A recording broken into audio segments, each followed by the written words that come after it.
Here's a quick look at how to use CyberPi. First, connect to a power source, such as a power bank or computer. You can do this with a USB-C cable, which is included in the box. Press the button on the side of CyberPi. Now you can access the CyberOS, the operating system developed specifically for CyberPi. Select your language by using the joystick, then press B or the triangle button to confirm your selection. After selecting your language, you can access the main interface of CyberOS. Let's try out the program switching feature.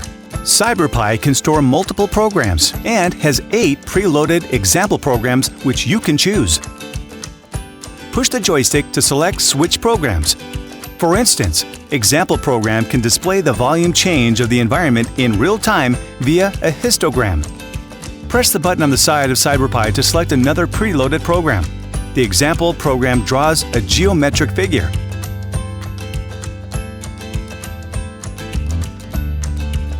Now let's program CyberPi using the mBlock coding editor. mBlock is available on PC, iPad, smartphones, and web browsers. This video will use the website as an example. For the Chrome browser, you need to download and install mLink 2 before you can use it. And make sure your computer is connected to the internet. Now, let's first try out block-based coding. Use the USB-C cable to connect your computer to CyberPi. Enter the address ide.mblock.cc in the Chrome browser to open the mBlock for web. Adding the CyberPi hardware. Find Tutorials. Select Example Programs.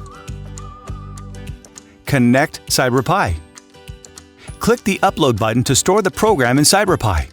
You've now learned how to upload programs using mBlock 5. Now let's try to write a program ourselves. Select New to create a new project. From the Blocks area, drag the blocks you need. Some blocks require you to log into your mBlock account or switch to the correct mode before they can be used. Click Save at any time on the mBlock 5 toolbar to save the project to your mBlock 5 cloud space. Let's move on to Python programming. In block-based coding programming, switch to Upload mode. Click here to see the translated micro-Python code, allowing us to copy the code. Click here to go to the Python editor. The new Python editor supports uploading MicroPython in upload mode and running Python 3 code in live mode. Select New Work. Try upload mode first. Click Connect to connect CyberPi. Paste in the code we just copied and upload. Successful implementation. Let's try the live mode. The live mode allows you to use Python 3 code in an interactive way to combine hardware and software for teaching. For example, open the example program PandaDash. In this example, we use the Pygame library and the CyberPi library to implement a simple CyberPi motion-controlled game project. You can also see more projects in the Example Programs tab or click on Tutorials to see CyberPi's complete Python API documentation. Thanks for watching.